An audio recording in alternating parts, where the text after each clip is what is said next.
샬롬, 최명준 목사의 푸른 초장입니다. 오늘부터는 성경 66권, 성경의 맥을 짚어가며 영적인 부분을 함께 다루어 보도록 하겠습니다. 먼저 성경에 대해서 우리가 알아보겠습니다. 성경의 기본적인 개관을 하겠습니다. 성경의 저자는 누구입니까? 표면적으로는 약 36명이 1600년에 걸쳐 기록되었지만 구속사라는 측면으로 볼 때는 이렇습니다. 베드로서 1장 21절에 보면 예언은 언제든지 사람의 뜻으로 낸 것이 아니라 오직 성령의 감동하심을 입은 사람들이 하나님께 받아 말한 것임이니라 하신 대로 성령님이 저자인 것입니다. 성경을 기록한 제1의 목적은 무엇입니까? 요한복음 5장 39절에 보면 예수님께서 직접적으로 제자들에게 하신 말씀입니다. 너희가 성경에서 영생을 얻는 줄 생각하고 성경을 상고하거냐? 이 성경이 곧 내게 대하여 증거하는 것이더라 같이 예수 그리스도를 증거하기 위해 기록되었습니다. 그러므로 우리는 성경 속에서 예수 그리스도를 만나야 하는 것입니다. 성령님의 사명은 무엇입니까? 요한복음 19장 30절에 보면 주님은 십자가상에서 다 이루었다라고 선언하십니다. 그리고 제자들에게 예루살렘을 떠나지 말고 내게 들은 바 아버지의 약속하신 것을 기다리라고 분부하시고는 성천하셨습니다. 성경에는 하나님의 큰 약속이 두 가지가 있습니다. 바로 예수님의 초림과 성령 강림인 것입니다. 이 약속대로 예수님께서 이 땅에 육신의 몸을 입으시고 오셔서 우리 죄를 위하여 대속하여 죽으시고 다시 사시며 성천하시고 아버지께 받은 성령을 보내주셨습니다. 그리하여 약속하신 대로 성령이 오셨습니다. 이 성령이 오신 주 목적이 무엇입니까? 요한복음 15장 26절에 내가 아버지께로서 나오시는 진리의 성령이 오실 때 그가 나를 증거하실 것이요 라고 말씀합니다. 즉 성령님은 주님께서 성취해 놓으신 구속사역을 증거하러 오신 것입니다.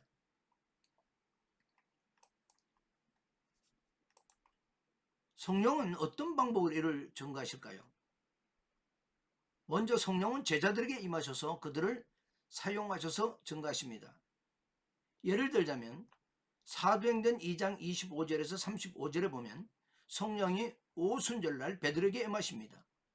그리고 그의 입을 통하여 시편 16편, 시편 110편을 들어서 그리스도의 부활과 성천을 증거하고 있는 것을 보게 됩니다. 두 번째는 그리스도를 증거하기 위하여 미리 기록해 하신 성경. 성경 속에는 약속과 예언과 예표와 모형이 있습니다. 이것을 들어서 이의 성취임을 입증함으로 증거하십니다. 예를 들어 보면 사도행전 17장 2절에서 3절에 보면 성경을 가지고 강론하며 뜻을 풀어 그리스도가 해를 받고 죽은 자 가운데서 다시 살아야 할 것을 증명했다고 증거하고 있습니다. 자, 그렇다면 성경의 구성은 어떻게 되어 있을까요? 성경은 66권입니다. 장으로 하면 1189장이죠.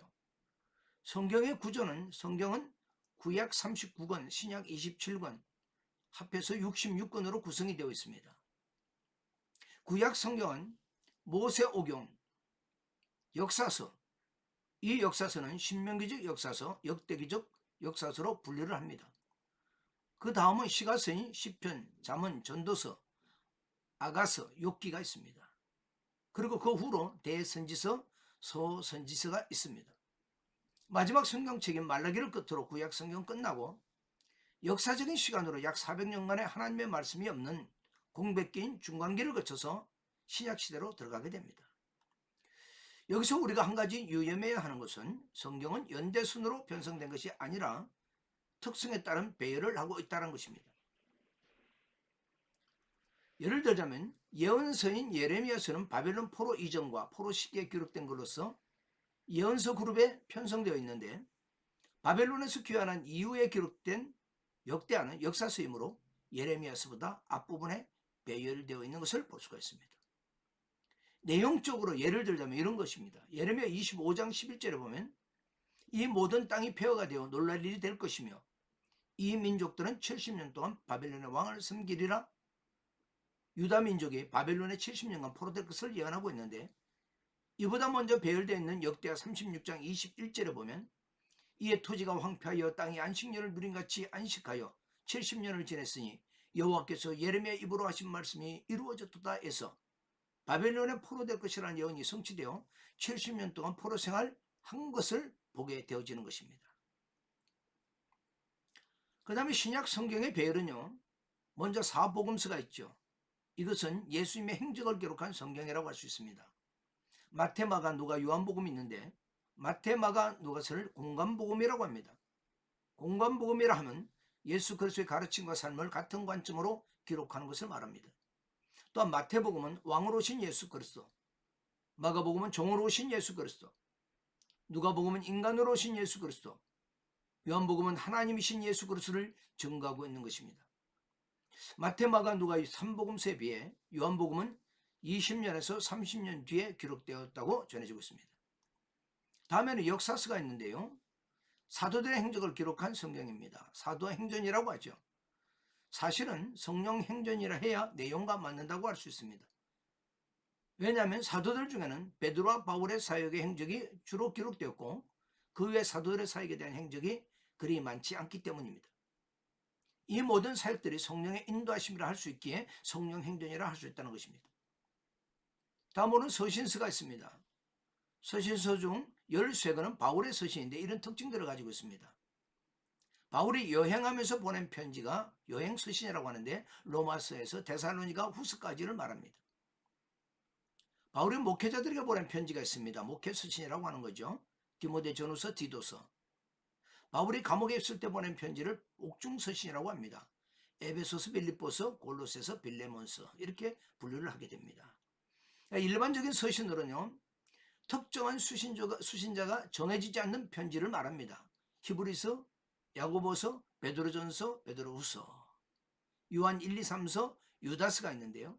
이때 유다는 가룟 유다가 아니라 예수님의 형제 유다입니다. 순회복음 전도자로 알려져 있습니다. 우리가 신약 성경을 볼 때요, 특별히 한 가지 특이할 사항은 바울이 많은 교회를 개척했지만 대부분의 서신서는 바울이 직접 개척한 교회에 다시 보내는 편지가 대부분입니다. 그런데 이 로마서는요, 바울이 로마 교회에 보낸 편지는 맞는데 바울이 개척한 교회는 아니에요. 바울은 아직 로마를 가본 적이 없습니다. 바울이 로마를 가지 않았는데 이미 로마에 예수님을 구주로 믿는 교회가 있었다는 것입니다. 자, 그러면 바울이 로마에 있는 교회에 편지를 왜 보냈을까요? 분명히 이유가 있으니까 편지를 썼을 것입니다. 이 로마에는 이미 유대인들이 있었습니다.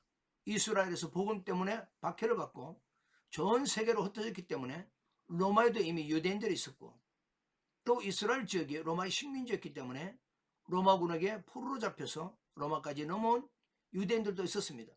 그래서 로마에는 이미 유대인들이 있었고요. 또 유대인이 아니어도 예수님을 믿는 이방인들도 있었습니다. 그래서 이 로마교회의 특징은 예수님을 믿는 이방인과 예수님을 믿는 유대인이 함께 신앙생활을 하고 있는 곳이 바로 로마 교회가 되겠습니다. 그런 연유로 아직 교회로서의 체계가 잡혀지지 않기 때문에 교리적인 문제를 집중적으로 다루고 그들로 진정한 그리스도인이요 교회로서의 정체성을 확립시켜주고 있는 것이 바로 로마서인 것입니다.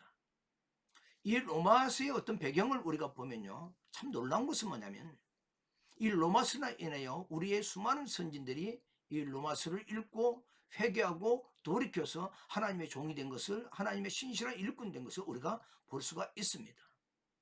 하나님께서 바울이 로마에 가고자 하나 그의 길을 허락지 아니하시고 이 로마서를 쓰게 하시면 바로 그와 같은 것과 또 로마의 성도들을 신앙적으로 체계적으로 교리적으로 세워주기 위해서 로마서를 쓰게 하였다고 할 수가 있습니다. 한편으로는요, 그가 로마에 가지 못하기 때문에 로마를 써서 베베 집사를 통해서 그를 보내고요, 또 한편으로는 이방인 교회에서 예루살렘의 교인들을 구제하기 위하여 모은 구제 헌금이 있었습니다.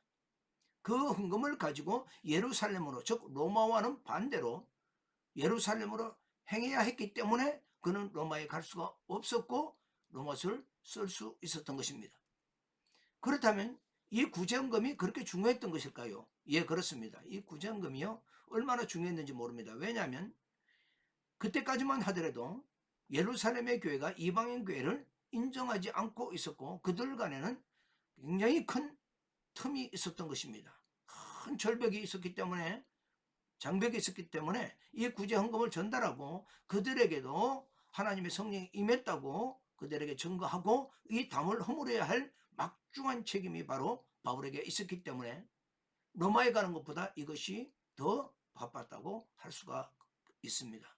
그래서 하나님께서 그에게 로마에 가는 길을 허락지 아니했던 것입니다. 자, 그리고 예언서가 있습니다. 요한계시록이 있죠. 자, 구약 성경과 마찬가지로 신약 성경도 연대 순서가 아닌 특성에 따라서 배열되었습니다. 예를 들자면 베드로후서는 신약 성경 가운데 22번째로 배열되어 있지만 4번째로 배열된 요한복음보다 먼저 기록된 책인 것입니다. 예를 들면 베드로후서 1장 14절에 보면 베드로가 자신이 육신을 벗을 날이 가까웠음에 기록하고 있는데요. 앞에 배열된 요한복음 21장 9절에 보면 베드로의 사후에 기록되었음을 증거하고 있는 것입니다. 그러므로 성경을 논리적, 문맥적, 귀납적으로 읽어야 하는 것입니다. 귀납적 성경 연구란 무엇입니까? 성경 본문을 꼼꼼히 읽으면서 성경이 말한 바가 무엇인지를 찾아내는 방법입니다. 이미 돌출된 결론을 다양한 본문으로 입증하는 연역적 연구와는 다르다는 것입니다. 성경 본문과 씨름하면서 성경을 기록한 저자의 의도, 성경의 원독자들에게 들려주려 했던 메시지를 만나는 것입니다. 이렇게 시작하여 성경의 창세기부터 유다서까지 핵심되는 구속사적인 맥을 탐구하고 영적인 면을 아울러 살피면서 강해해 나갈 것입니다. 요한계시록은 따로 이해하기 쉽게 강해하여 올리고 있습니다. 제 방송 채널을 참고해 주시면 되겠습니다. 오늘은 여기까지 하겠습니다.